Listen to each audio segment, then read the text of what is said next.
This is For the Better, a podcast for those working to affect change within their team, organization, or community. I'm your host, Ben Cash. All right, thanks for tuning into the podcast. We're going to do things a little different today. I've got Chad Franzen here of Rise 25, who's done tons of interviews with successful entrepreneurs, investors, and CEOs. And we flipped the script, and he's actually going to be interviewing me. So, Chad. Hey, it's great to be here, Ben. Great to be here. Great to talk to you. I'll look forward to our conversation.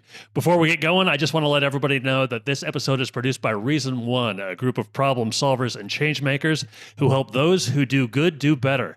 Whether you work in healthcare, a nonprofit, or a mission-driven organization, we help you create beautiful, effective experiences for you and the people you care about. Start turning your meaning into message and your audience into advocates. Visit reason1.com today.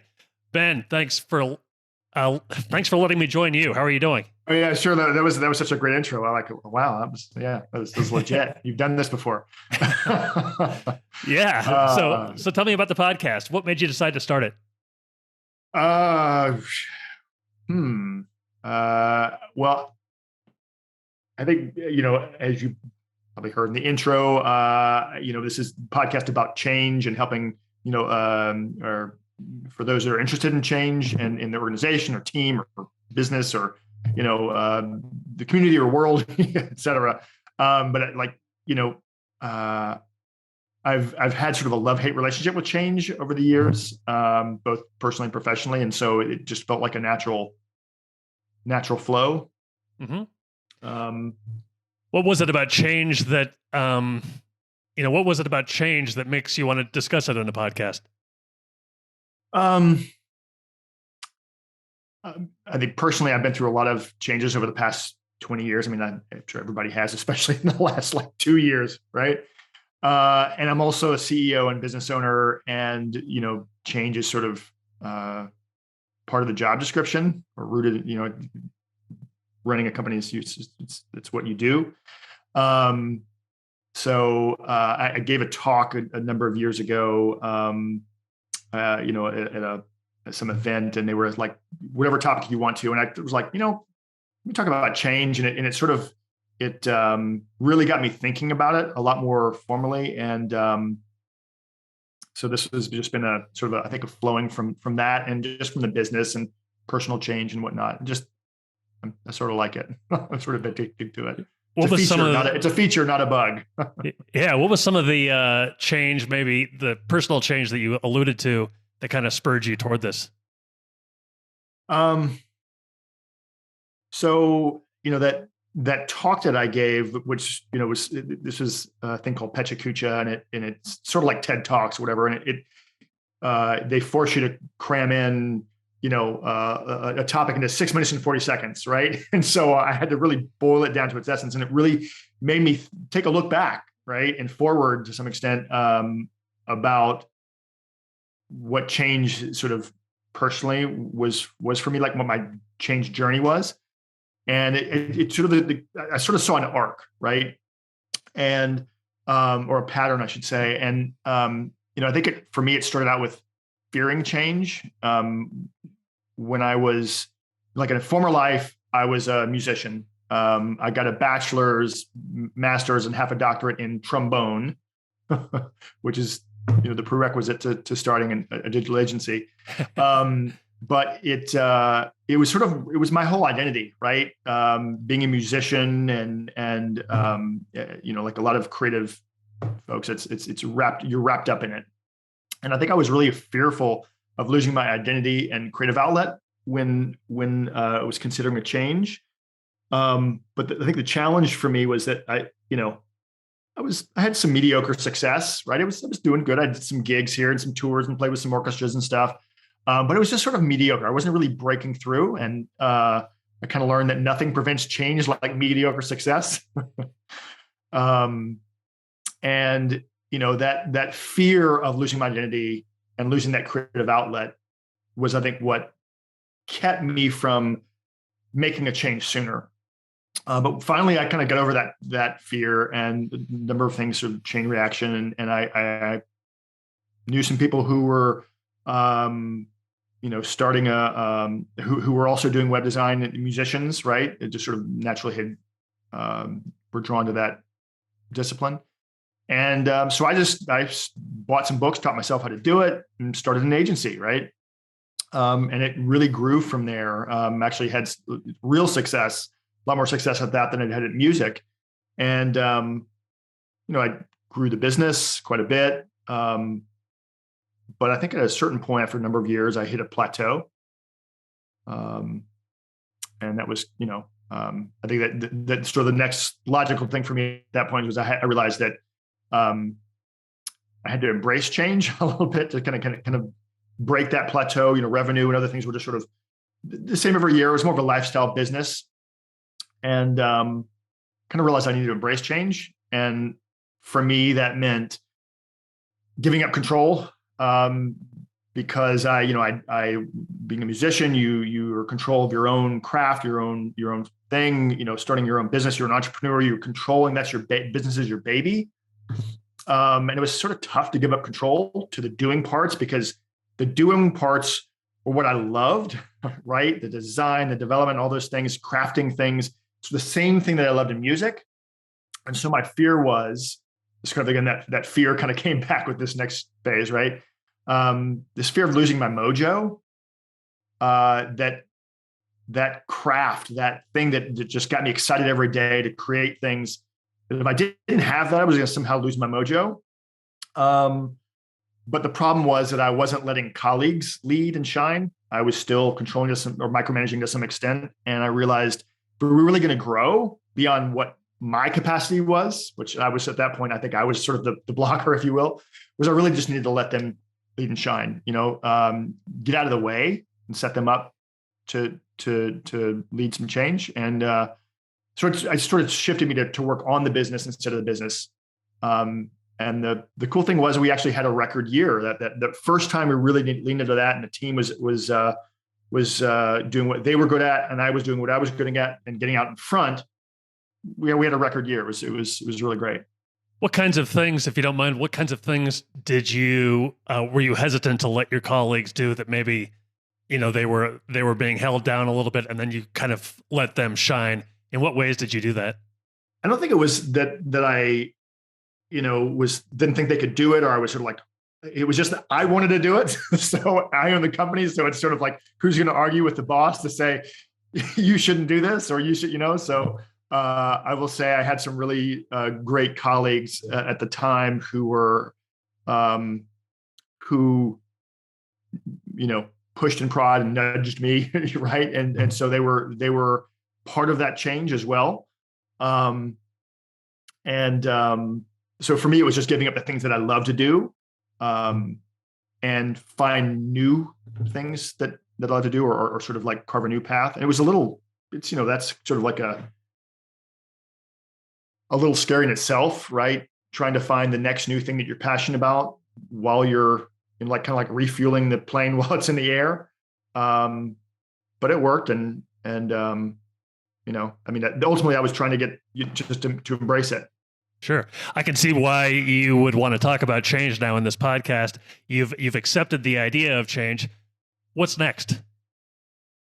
Well, sort of in that arc, if you will, that of sort of my personal journey, I think the next thing I realized was that it wasn't a matter enough to just sort of embrace change. I needed to create change, because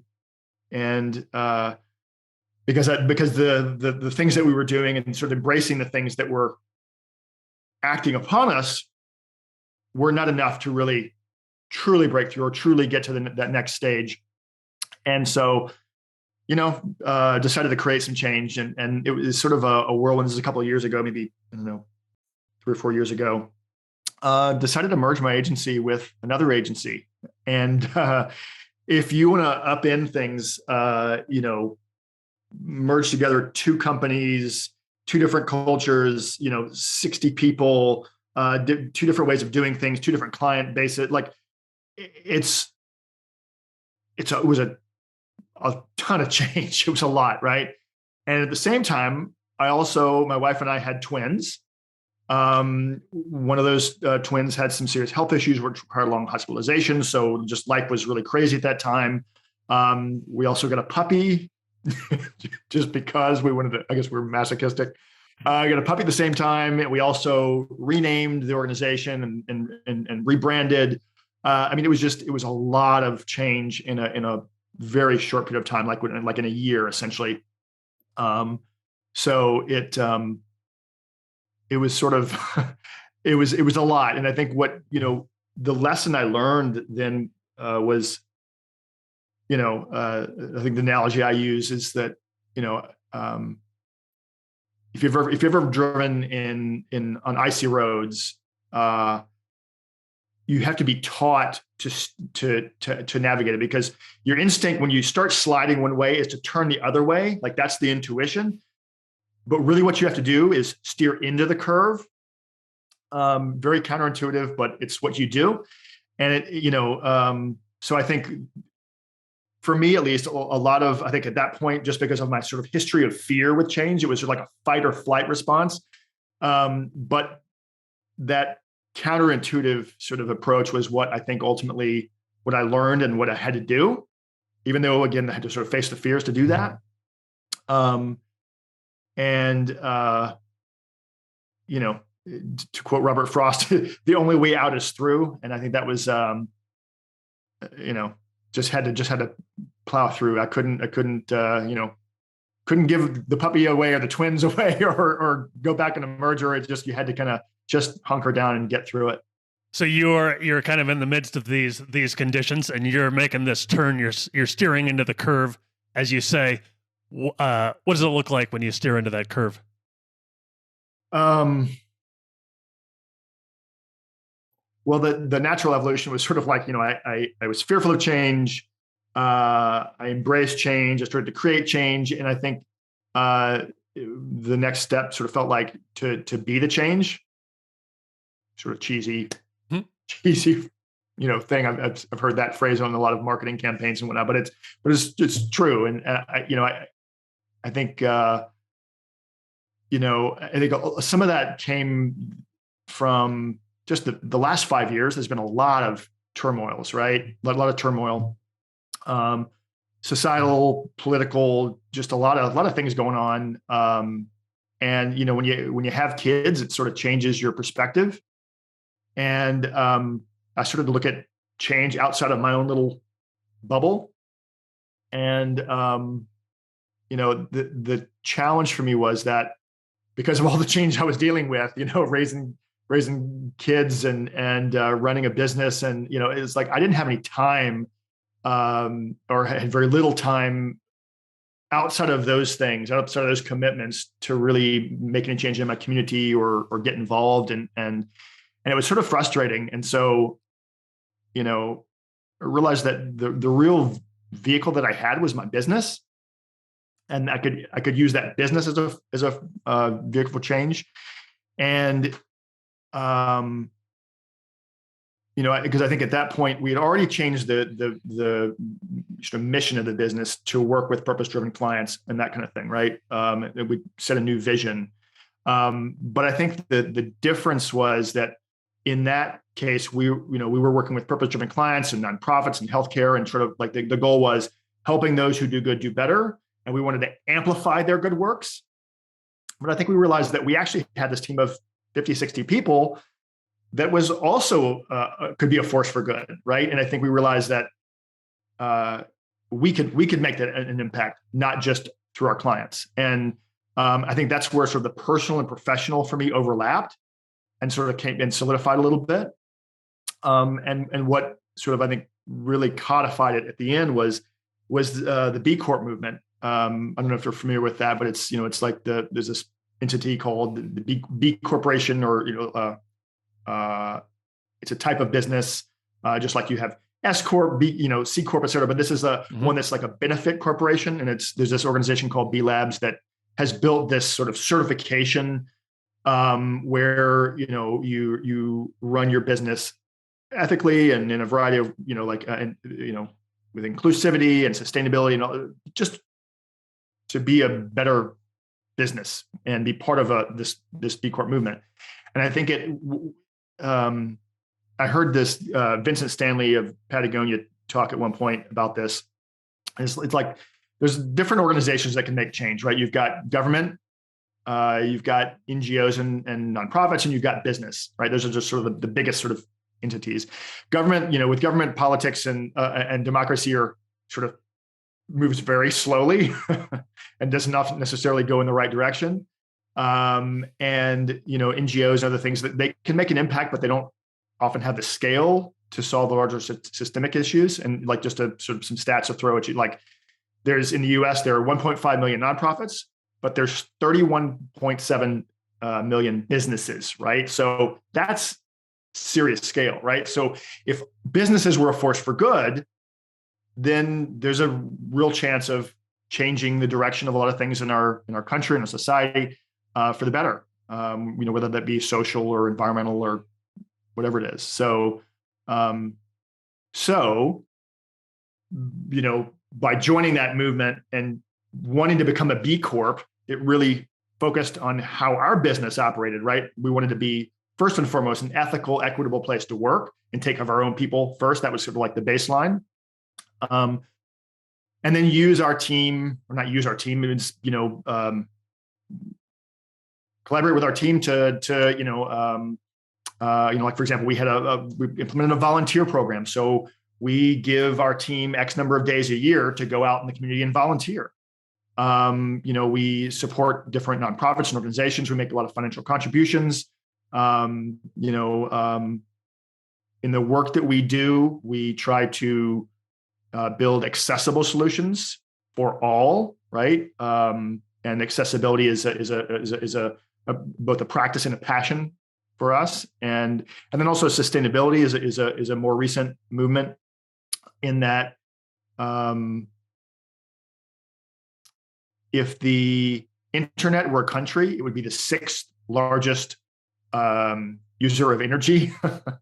And websites and what we do and has a big impact on that. So figuring out how to build a more sustainable web that has less of an impact and improve that number. So all those things were measurable, tangible things that we could do to use our business as a force for good. That makes sense. Sure. You talked about kind of all the turmoil in the world, the hostile climate, political, what have you. And then, of course, COVID comes along. How did the pandemic affect your business? Oh, man.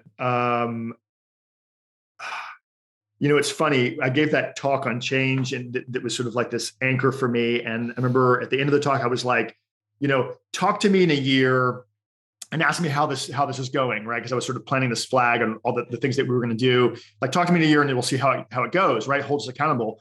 And then, of course, a year later was the pandemic. And I've always sort of joked, like, if I came back and did like the part two of this, it would be like, well, hold my beer, right?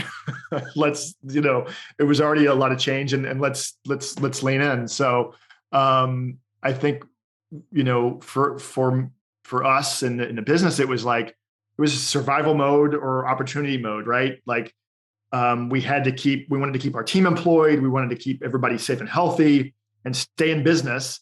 But we also, I think one of the great things about any situation like this, the silver lining, if you will, not to minimize the downsides and the tragedies associated with the pandemic, but that kind of massive constraint creates innovation. The constraints are amazing things that move us forward and to do new things and think in different ways. And so that sort of the survival mode for us turned into opportunity mode a bit. We became a fully remote agency. We actually had an office building downtown here in Charleston, a nice one that we were so proud of, and we ended up selling the building, going fully remote. In 2020, with the protests and the Black Lives Matter movement, we felt like, we wanted to not just stand in solidarity, but act in solidarity, and recognize that our own tech industry, there's a gap in representation of marginalized communities. So we so as a response to that and sort of leaning into the change, we built a scholarship and mentorship program for Black youths in tech.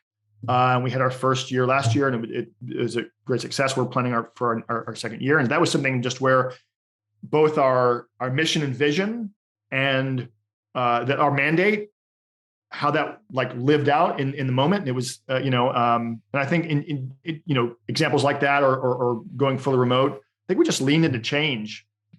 And that's sort of just our sort of, like I said at the beginning, like change is a feature, not a bug. And so I'm guessing for somebody who in the past has been somewhat resistant to change and is now, running his own business, the decision to go remote and have everybody scattered, that must have been a little daunting.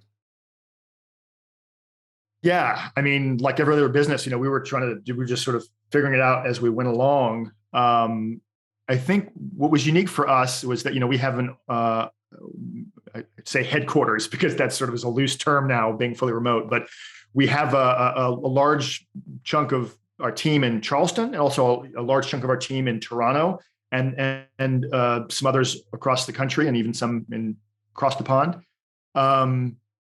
And so in essence, before that, we were hybrid because we had those main headquarters in Toronto and Charleston, and our teams were working cross-border. So we were already using, Zoom and collaboration tools and Slack and all those kind of things, right? And the challenge for us was that the hybrid wasn't actually working all that great anyway, because you had 1 foot in, 1 foot out, and you get off of the meeting and you sort of have your local conversations, and it just, there was a disconnect, and our two teams couldn't connect. So what it did was, it was sort of this democratization, if you will, of our agency. When we went fully remote, it was one person, one screen. And, and we had to learn how to build a culture together. It was and that just, I think anytime this is maybe sort of a takeaway for us, anytime you're going through real change, or change is sort of like beating you down, you have to be very, very intentional. And I think, by having to learn these things during the pandemic and figure it out, we had to be very intentional about our culture, because our culture, I think, just like any organization, in your local office or your local community, it just sort of grows organically. And when that organic thing that existed or has sort of just grown up around you is taken away, you're going to be intentional. You got to figure it out. So anytime you're intentional, it's a good thing. And it really, I mean, I would say some of the metrics that we use to determine team cohesion and health and that kind of thing are better than they were before. And so, that's always the hope, right? Sure, come out better than when you went in. Absolutely. That's great. So what's next for Reason One? Well, we're doing some planning stuff for 2022, and I think the thing that there's this sort of, I think if there's a theme to it, it's about community. That's, again, buzzword. Somebody's yelling bingo, but I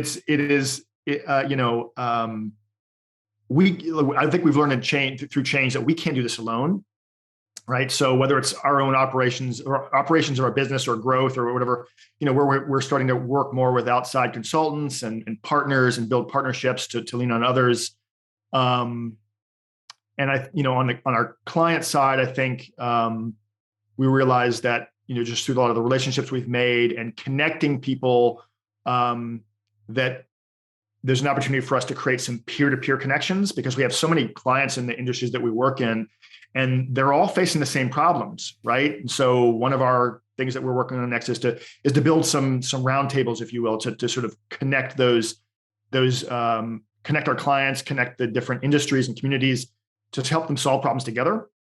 And of course, this podcast, right? Like this is part of that next thing, because obviously it's an excuse to meet new people and make connections, which is sort of, again, part of this building community.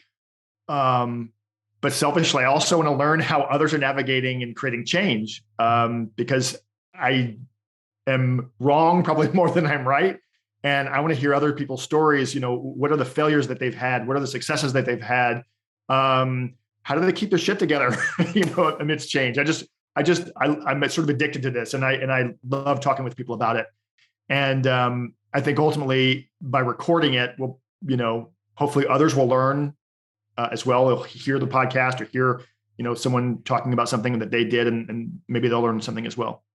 So you mentioned earlier that you kind of sharpened your company vision. What were the reasons behind that beyond your personal motivations? Good question. I think so. Just to sort of take a step back, when we had merged, right, we had some common strengths. We did that old SWOT analysis and whatnot. And it's like, we had certain verticals that we were both strong in, overlap. Like we worked with nonprofits and we worked in, services sector and some other things, a lot of overlap. And so it was natural for us, like just with a sort of an academic exercise of saying, okay, well, we're going to focus on these verticals, and we're going to, these are the software platforms that we work with, and we're going to leverage those to, like just all the sort of academic stuff that looks good on paper, right? And it made sense, and it was working to some extent. It helped us sort of focus our attention, but I don't think it was good on paper, but I don't think it gave people a reason to get up out of bed, right? And why you come to work, why you are excited to work on these projects.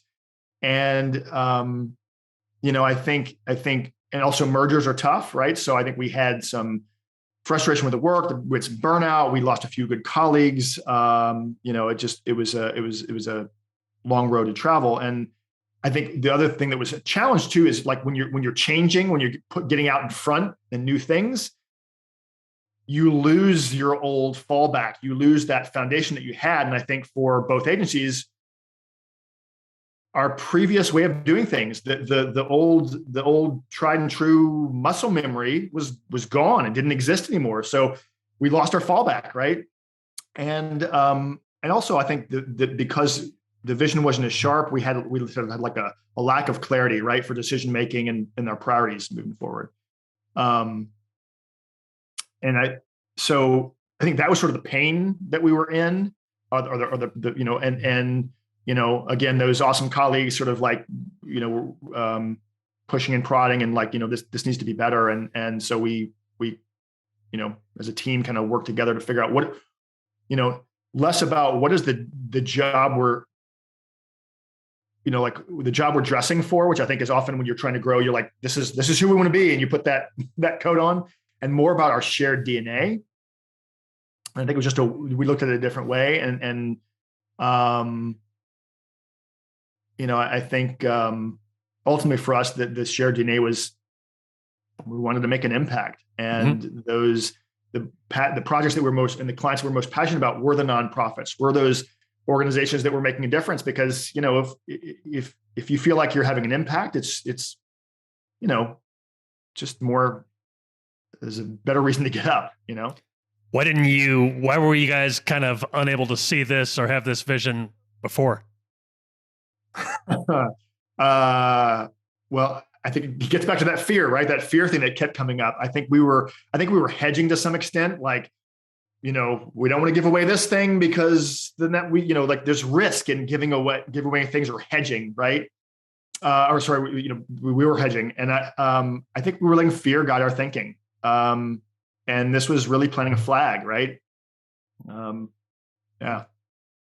What did you hope the new vision would accomplish then? And you probably still hope it will. Yeah, work in progress, right? Talk to me in a year.